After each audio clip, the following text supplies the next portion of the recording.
En disant oui à Jésus, tu n'as pas dit oui à une religion. Tu n'as pas dit oui à une église. Tu as dit oui à un mariage spirituel. Tu as dit oui à une alliance. En disant oui à Jésus, je vais te dire pourquoi tu ne peux pas abandonner. Parce que tu n'étais rien. Tu étais perdu.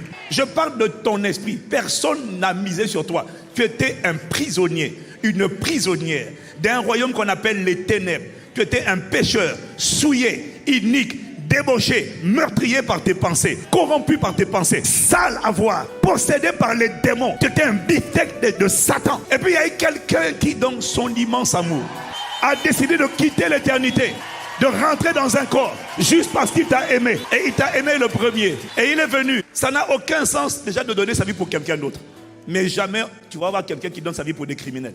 Il n'y a personne qui a envie de mourir pour un tueur en série, sauf Jésus. Il n'y a personne qui a envie de donner sa vie pour un pédophile. Au contraire, il y a un seul qui a dit non, je meurs à sa place. Pour un pédophile, un récidiviste, un violeur, c'est ça Jésus. Personne n'est comme lui. Alors tu ne peux pas abandonner quand tu as compris que tu ne valais rien, tu n'étais rien, tu ne pouvais rien et tu n'avais rien. Tu vas me répondre quoi? Oh si, j'avais des milliards en banque. Est-ce qu'une voiture rend heureux? Une maison rend heureuse. Ça augmente le confort, ça ne rend pas heureux. Tu es heureux quand tu es en mauvaise santé. Tu es heureux quand ton enfant est dans la drogue. Tu es heureux quand tu es heureux. Non, ne me dis pas ça.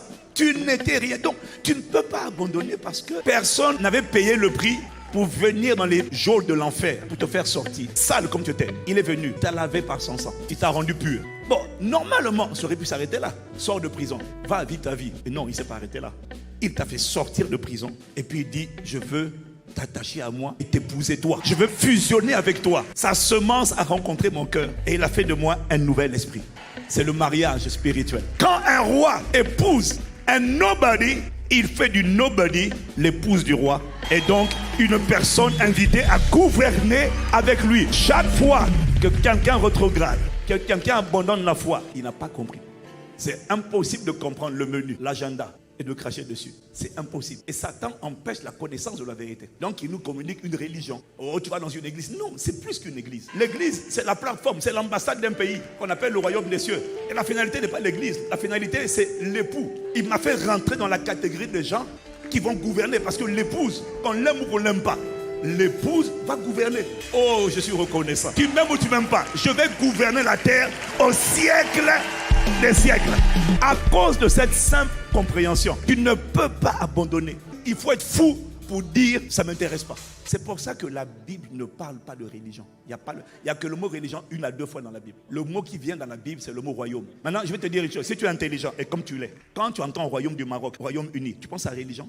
Ce n'est pas une religion, c'est un gouvernement. Un gouvernement qui pour l'instant commence dans le cœur, mais qui à la fin de la grande tribulation va s'établir maintenant de manière visible sur la terre. Et c'est là que la Bible dit, ils régneront sur la terre au siècle des siècles. Car tu t'es racheté pour Dieu, un peuple. Tu en as fait des rois et des sacrificateurs. Et ils régneront sur la terre.